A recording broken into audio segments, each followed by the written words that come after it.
are left behind after someone they love commits suicide.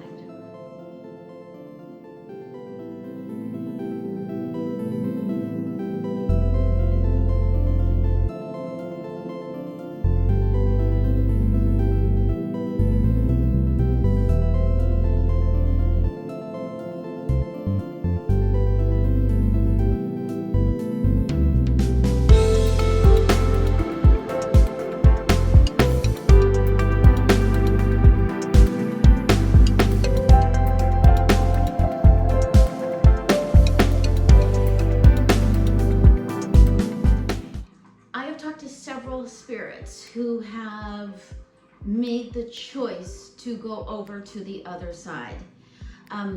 Overwhelmingly, I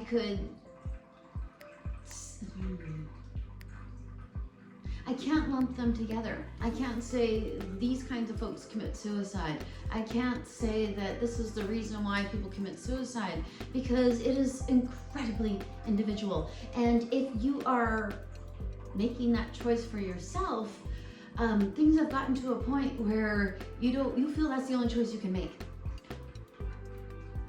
Yeah, you feel that's the only choice you can make. So, when people on the other side who have committed suicide talk to me, they will come in many different forms. And every time they have to come back to help to prove to people why they did it, to help them to understand why they did it.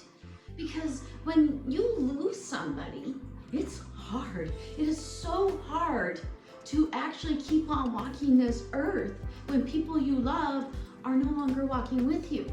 But when someone you love chooses to no longer walk this earth with you, what do?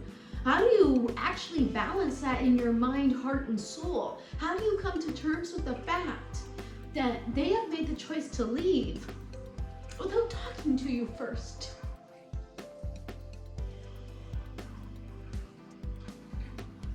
Or without letting you know that that's something they want to do or they feel they have to do.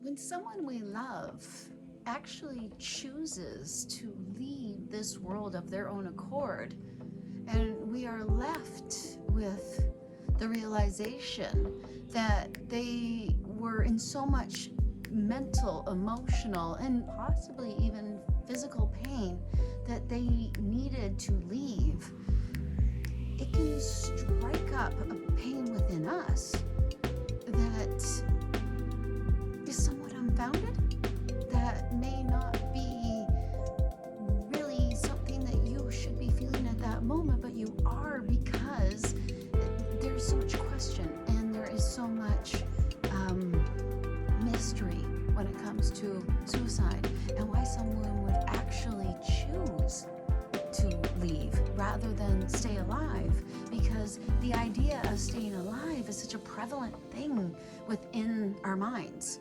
that it doesn't matter what you go through, as long as you live through it, then you have accomplished something. And actually, as long as you live, things are good. So when people choose to actually not live anymore and to say that, I don't think this is something I want to do anymore, it can confuse the heck out of us and leave us feeling as though we are not enough to keep them here. That what we offer to them might actually not balance this enough for them. And that can be such a difficult thing to come to terms with inside of you, because it is simply just not true. It's not you. People don't tend to leave because of what one person did, or because one person didn't reach out in some sort of way. People tend to leave because something inside of them tells them that they should, or that it would be better for them if they did. Sometimes they're correct, but a lot of times they're not.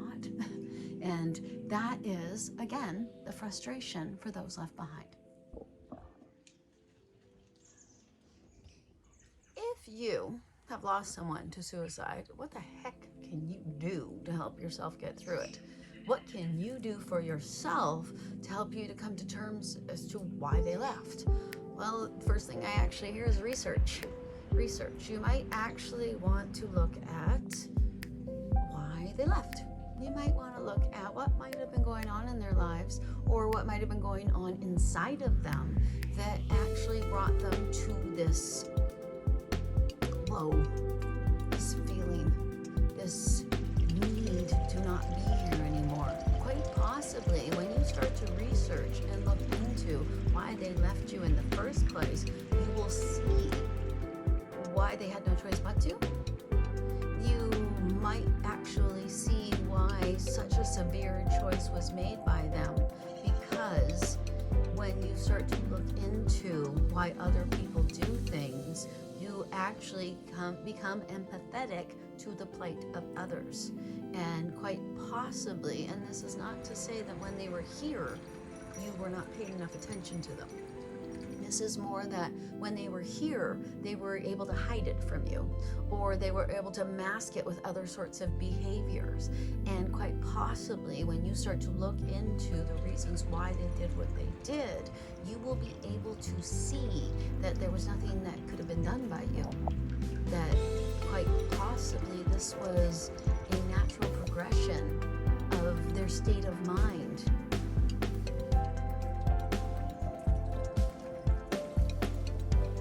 Suicide is probably one of the hardest things a person can do. To have someone you love and that you feel loves you make the choice to no longer be part of your life can be devastating. Absolutely and completely devastating. To have the ideas, thoughts, feelings, and empathies run through your head over and over and over and over again as to what you might have missed, what you didn't see in the first place, what you may have said to them, how you may have in your ideas or in your head contributed to the reasons why they left here.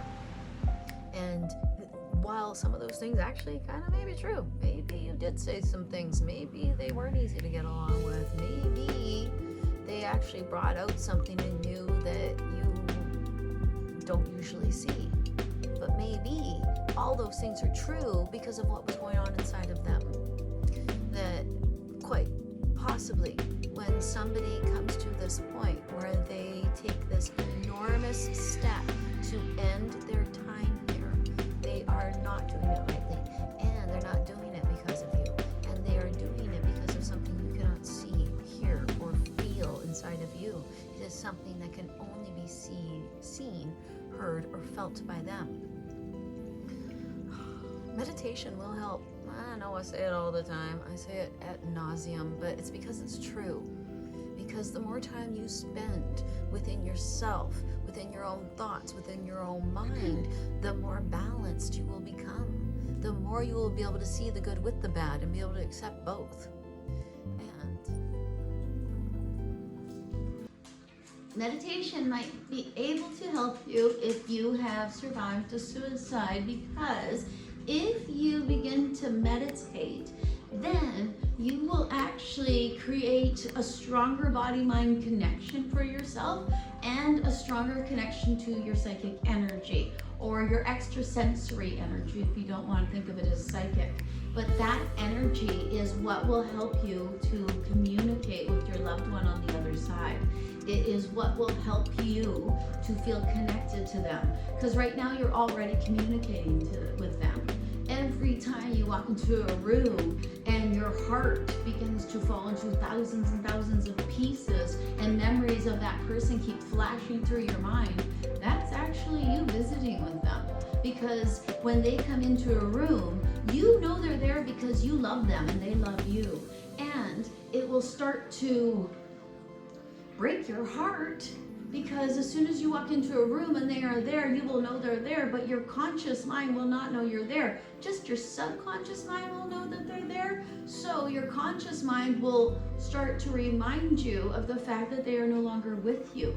Your conscious mind will keep telling you what has happened, what they did, and that you have lost them. And therefore your heart will continue to fall to all those millions of pieces. If you are aware that when you feel them actually in the room, opposed to when you feel you're mourning for them, then you might actually be able to come to some close state to balance. I'm not going to lie to you and tell you you're going to get over it by doing this. I'm not. So that's, you just don't get over death. You just become more and more accustomed to that person not being there in the same way that you are used to them being there.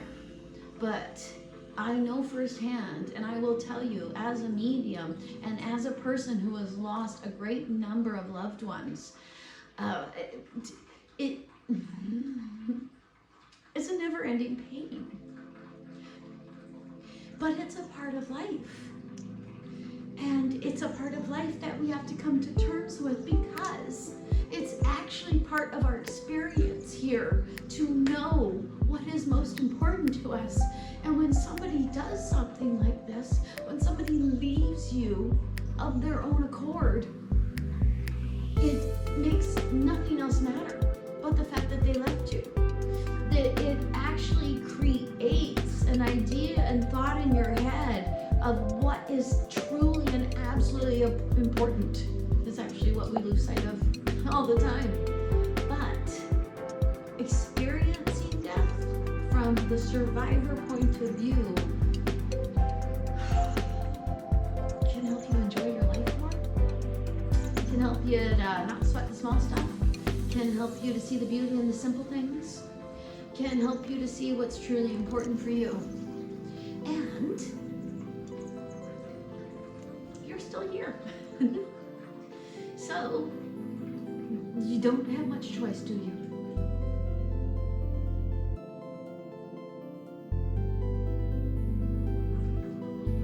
Thank you for watching this video. I felt compelled to make it.